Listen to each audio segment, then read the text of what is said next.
السلام عليكم ورحمة الله. ازيكم حبايبي؟ عاملين ايه؟ يا رب تكونوا في احسن حال. النهاردة اختي جوزي زارتني. هي ساكنة في اسيوط، جت النهاردة زارتني وجايبالي الكرتونة دي معاها، وقلتي اما نفتحها مع بعضينا ونشوف الكرتونة دي فيها ايه. تشاركوا معايا فتح الكرتونة وانا بفتحها. يلا نبدأ بسم الله ونفتح الكرتونة ونشوف ايه اللي في الكرتونة. فيها ايه الكرتونة يا جماعة؟ فيها فيل ولا فيها ايه؟ بس الفيل ميعوش في الكرتونة دي عشان دي صغيرة. يلا نبدأ بسم الله ونشوف الكرتونة فيها ايه. بسم الله.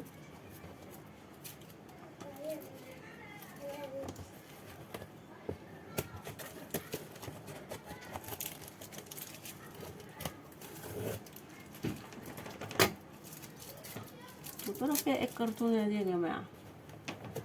حذروا فزروا معايا، الكرتونة الصغيرة دي فيها ايه؟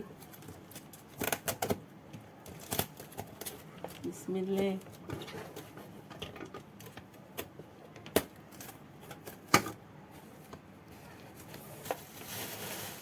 يلا نبدأ بسم الله. أول شنطة، واو، شايفين حضراتكم الشنطة دي فيها ايه؟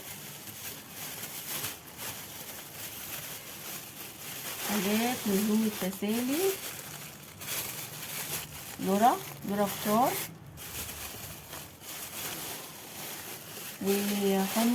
حمص الشام، ينفع للكشري بردة، ينفع بردة بس الدنيا حر مش هينفع نشربه الأيام دي، لما نعمل كشري نستعمله. وده بردة ترمس لزوم بردة التسالي.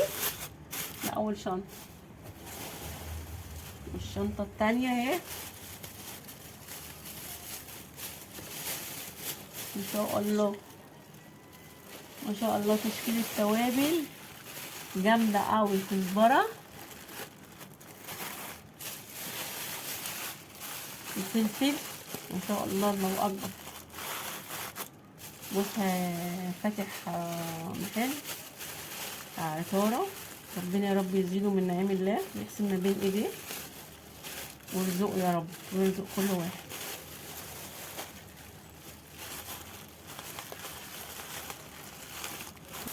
وده بردك ما شاء الله كمون،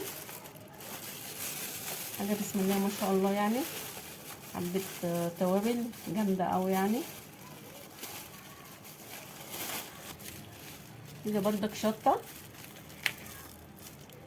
والله، يعني ما شاء الله، يعني زيارة جامدة. ربنا يا رب ما يحرمنا منها يا رب، نحنن على جوزها يا رب، ترديها في الافراح. ايه رايكم الفيديو دوت؟ انتوا عارفين الحاجات دي بقى، يعني بصراحه جت مصلحه، هتوفر معانا في مصروف البيت، هتنفعنا في الفيديوهات.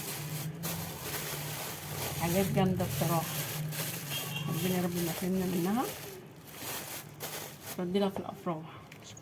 نشوفكم في فيديو جديد، والسلام عليكم ورحمه الله.